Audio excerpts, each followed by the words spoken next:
Welcome to Philadelphia. What are your first impressions on the floor with the guys on your team now? Well, thank you for the welcome. I'm excited about it. First day of school kind of thing. Even though I'm old, one of the older guys here. My first impression was, I like the energy. Guys are excited to be here. Guys are excited to learn from each other, play with each other, and compete against each other. We get a chance to get up and down some. Obviously, just getting a feel for guys' personalities first before I start trying to, not saying bark orders, but teaching them some things. I want to see how they operate, see how they do things before I start to say, you know what, let's try to do this or let's do that. Also learning, I think we're all learning from not just each other, but the coaching staff, new system, new staff, new everything, front offices. So a lot of new faces for everybody here, even guys that were here before. So we're all trying to fill out not just each other, but filling out the coaching staff, seeing and picking and choosing our places and spots, where to be on the floor, and what terminology they use, and what we're all comfortable with as a group. So day by day before we can start, comfortably challenging each other to a certain extent. Great. Thank you. You're welcome. Let's go to Paul Hudrick. Hey, Dane, welcome to Philadelphia. Thank you. When we talked to Doc yesterday, he mentioned that, aside from what you can do to help Joel and Ben, maybe, he said the greater impact you can have is on some of the other guys, because you've done so well throughout your career in helping with, playing alongside star talent. Mm-hmm. So is there any guy that that sticks out to you that maybe you could help in that way? All of them. Even some of these guys, even though Seth has got some years, has been around for a while. Seth is another shooter, but just on defense on the floor, him, Tobias, Ben, Joel, understanding the game, Farrakhan, our shooters, guys how to come off screens, also how to guard shooters. So my job, I think, is more important off the floor than it is on the floor for this group. Just helping them understand the small details of what it takes to win and to be winners. So teaching them small things, said guarding pick and rolls, guarding screens, pin downs coming off, how to use those screens, how to talk to each other, be patient, and how to communicate defensively. Said I think that can help everybody, not just certain stars, certain people, but everybody across the board, from guards and bigs. Thank you. We'll go to Rich Hoffman. You're up, Rich. Hey, Danny. I'm just kind of curious what you've been up to the last couple of weeks, just because, I think a lot of people, obviously you knew that this trade was going to happen, but it wasn't made official until yesterday. So I'm curious what you were doing. The last couple of weeks is probably the first time I picked up a basketball, a couple weeks ago, and started working out. So I've been working out, even though we have the protocol and the league wants us to be safe. I have no choice but to work out off-site. So I've been trying to find off-site places to work out, get a gym, get some shots up, stay in shape, somewhat of shape, so that I don't come in so much behind the 8 ball or behind the curve. So, just trying to find a place to live out here. With my fiance, my 2 dogs. Said working out as much as I can, staying in shape, and just watching from afar, trying to talk to the coaching staff, get familiarity with the players, learning what systems and plays by looking at and following, studying some of the film before I come in. But for the most part, like I said, just doing what everybody else has been doing, but in a different sense. I've been just working out and trying to get as much shots up and conditioning and my legs back under me since we had such a quick turnaround. It's only been 6 weeks, and I only had about 3 or 4 weeks off, no real vacation, and back to it, back to work. And as a follow-up, you played against this team a decent amount. I'm thinking particularly in that playoff series a couple years ago. From the other side, what were your, obviously the team has changed a little bit, but the 2 main pieces are still here.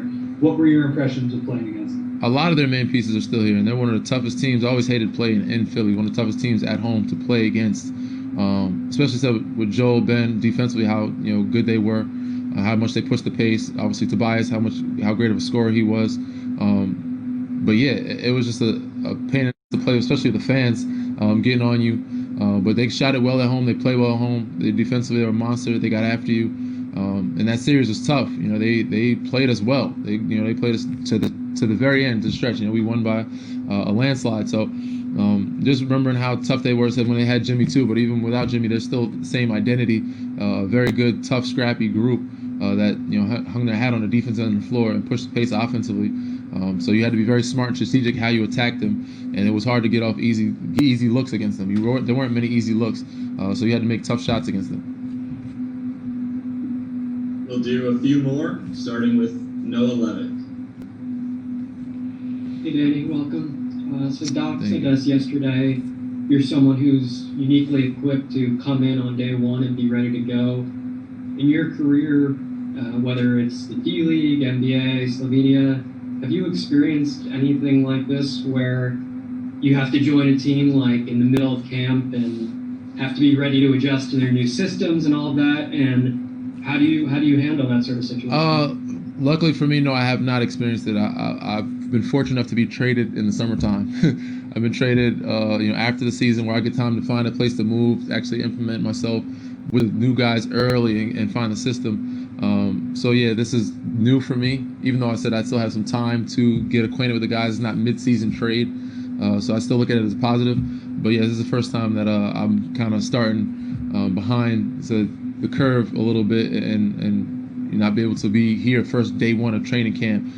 But at this point in my career, I think everybody that's been around the league for more than 5 or 6 years understands that every team uses the same type of things, just different terminologies, different theories. So it's not much different. We do a lot of the same drills. It's just learning each other, learning the players, the people around you, and learning the terminology of which the coaching staff is going to use. Thanks. Keith Pompey is next. Go ahead, Keith. Hey, what's up, Danny? How you doing? Welcome to Philly, man. Thank you. When you first started off, you mentioned how, when you first get acclimated with a team, you like to see, see what goes on during practice, see what guys are doing. What stood out to you today about this team that you didn't know about them before? A couple things. I said, obviously a lot of new faces, but they still have their foundation with their 3 main guys. I like the energy. I like that they're open into learning. I said I haven't criticized. I'm not criticizing the coaches. I think they are a little bit, but I like the fact that they're open to criticism from the coaches and want to be guided. But I was impressed with the energy. So the guys. But I do think a couple things stood out, and things good and bad, and that I know that I can try myself to try to change for the better. So I'm not going to attack it right now. Still learning guys. Their mannerisms, their habits, and then grow a type of rapport with them first before I say, we need to get this guy into gear, or we need to get this guy building habits of doing this the right way every time, or doing this at a full speed, or at least 80% in everything we do. You know what I'm saying? Obviously, I get this times where certain things you can take your time with doing this early, and stress the body. But if you want to build those right habits, we got to go. 100 pace got to be full tilt, preparing for a game. Especially as we're getting closer to that date. When we don't have the date comes up quick. We only have but 2 weeks, so we got to get guys ready. We have about a week to get guys in shape. And the last question, I know as a player you probably don't like getting traded and whatnot, but Doc Rivers said yesterday that you were a guy that they wanted to go out and get, because you know how to fit in when you play around superstars, and you also know how to win championships. So can you just talk about that when you have a guy who really specifically wants to come and get you for those 2 reasons? Oh, that's amazing, man, to be wanted and to be sought after. So I'm happy to be here. I'm glad that they wanted me. Hopefully I live up to expectations, but also pressure's on them. I'm one back to back. It's their job to get me there and win another one. If they don't, they fucked it up. No, I'm just playing.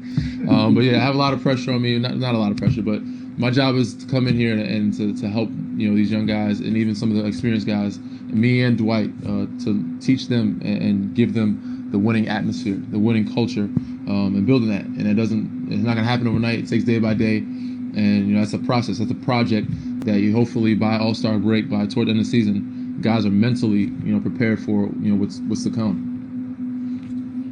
Thank you, man. Let's go to Mark Narducci.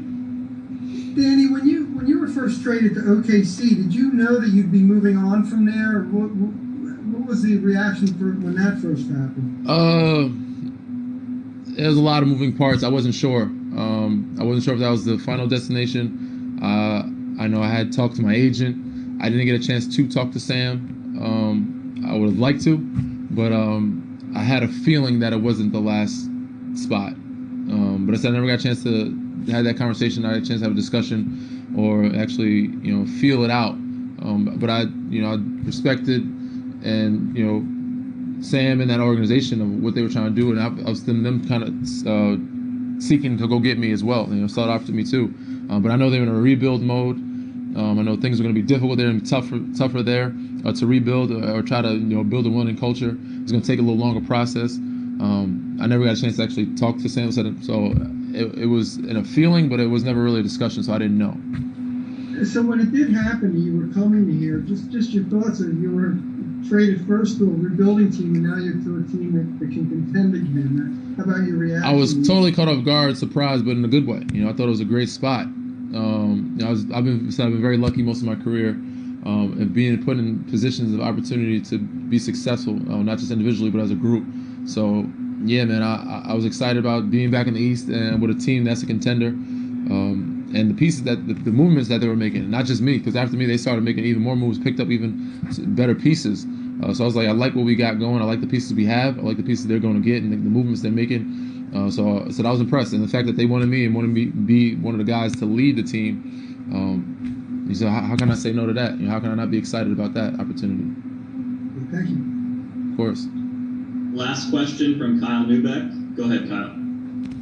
Hey, Danny. Welcome to Philadelphia. Thank you. So I guess you've been pretty fortunate in your career. You've played with a lot of great players, but great big men specifically, like Tim Duncan, Marc Gasol, and then obviously you won with AD last year.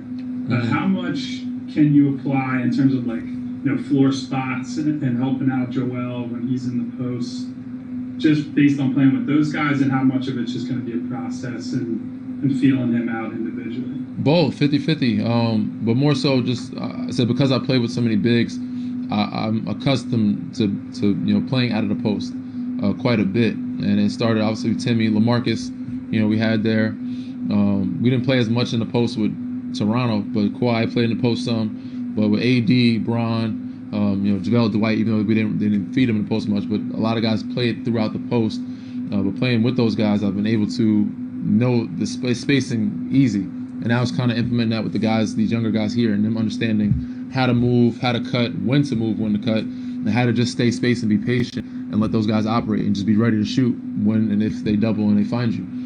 So yeah, I've been fortunate enough to be able to do that, and also be able to tell Joel and ask him, where he's comfortable with, what he feels in that area, what does he want me to do, and I'll just also tell him, I'm gonna be here for you. I'll be there.